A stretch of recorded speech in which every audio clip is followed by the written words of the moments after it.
Have you ever been the younger kid in the crowd, influenced by somebody that was 10, 15 years older? Somebody that had a plan that you thought was great, and it ended up being the worst plan ever? And it ended up ruining your life?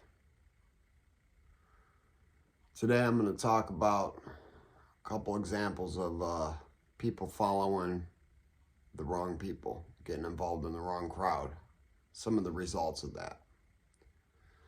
I'm going to be leaving some names out because I'm close to some of these people still, and there's still things going on, hopefully getting some of them home.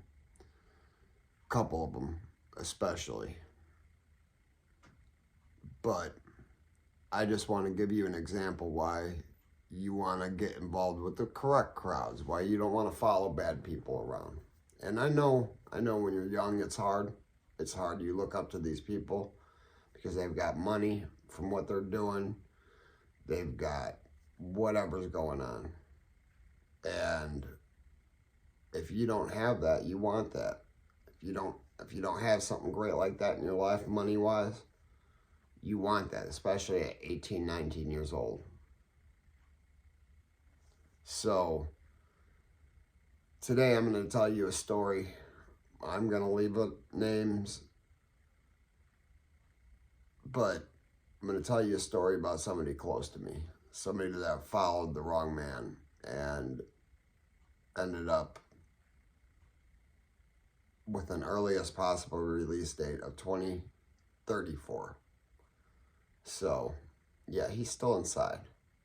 And this happened in 2001. So here we go.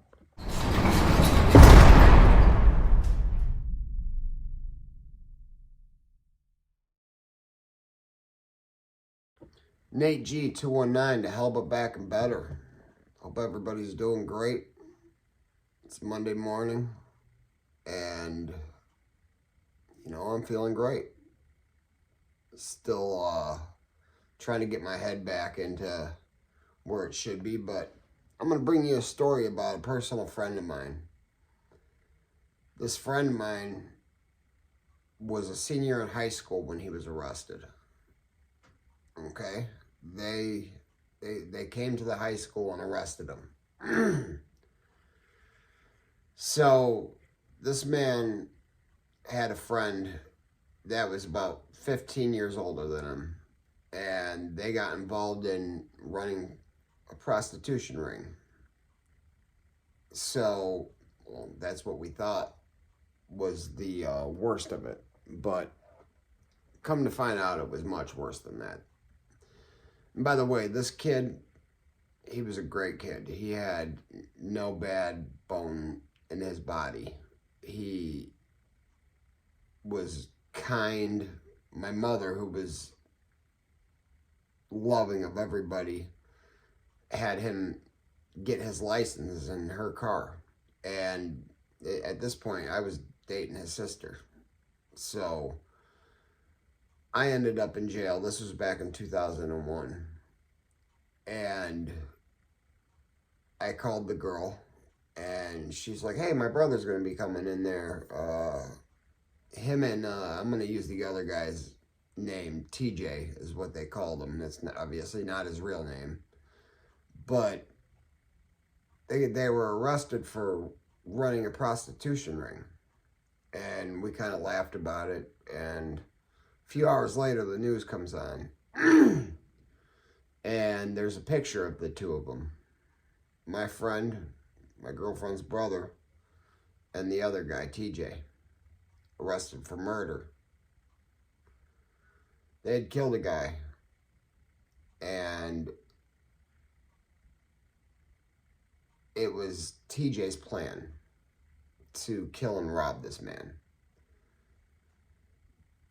But my friend, he would have never thought of anything like that. He was a jock. He was a good kid. He would have never just thought of some things like that and did it himself.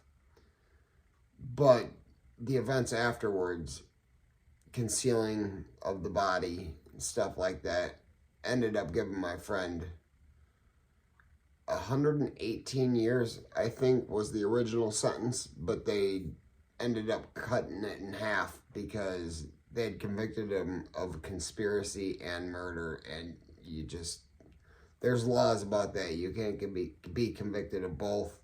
It's one or the other. But it's the same sentence for both. So he was sentenced to 118 and a half years, I believe is what it was. They reduced it to 68 years. 65 for the murder, 3 for the theft.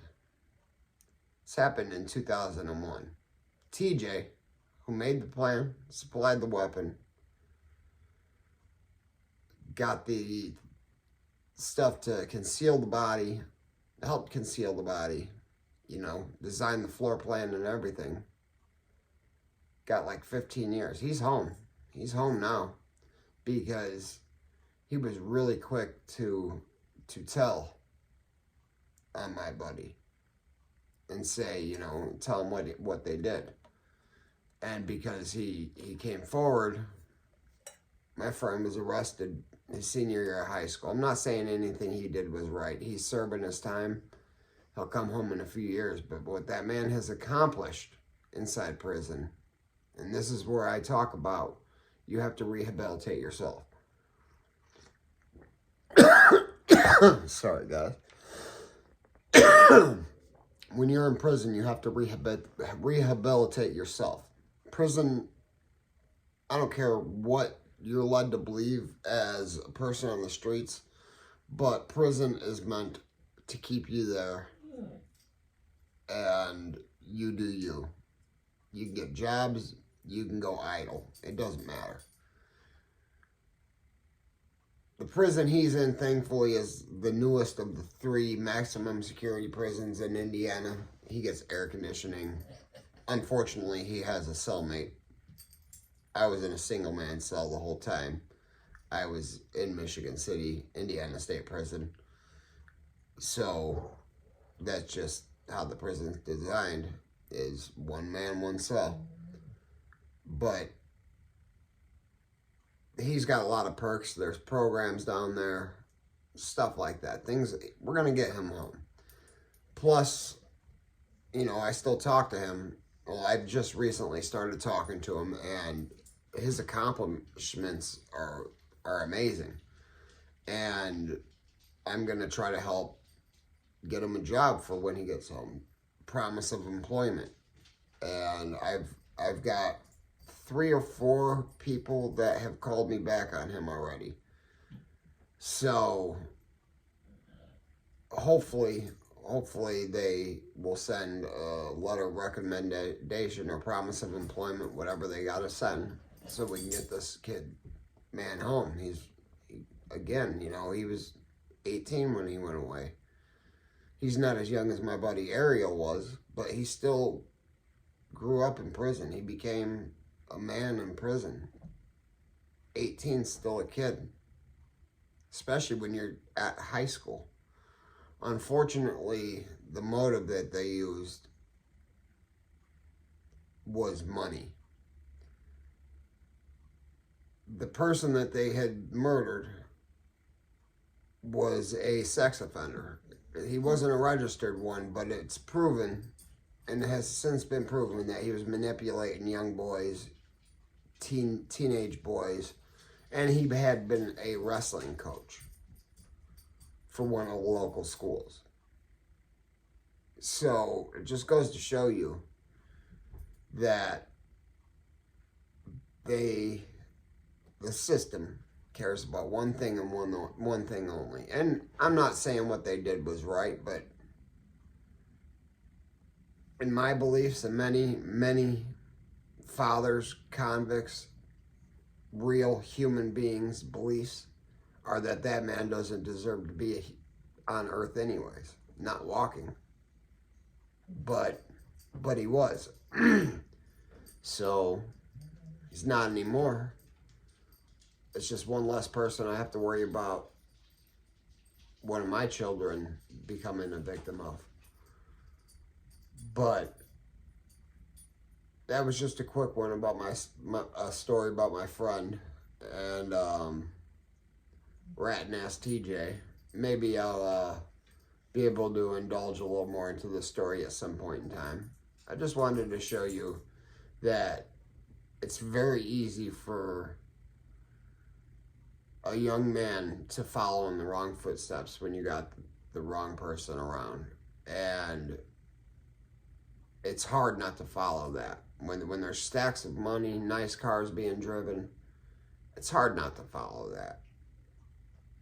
No, he wasn't involved in any gangs or anything like that, but he was following the wrong person. As my friend Ariel was, Ronald Sanford. He was following the wrong person at a much younger age, and yes, 2 people lost their lives, but he was 13, guys. Anyways, that was just a quick one for you guys. But hit that like, hit that subscribe button. I'm trying to get my subscribers to 1,000. Please help me out. Anyways, you know it. If they ain't hating it, you ain't making it.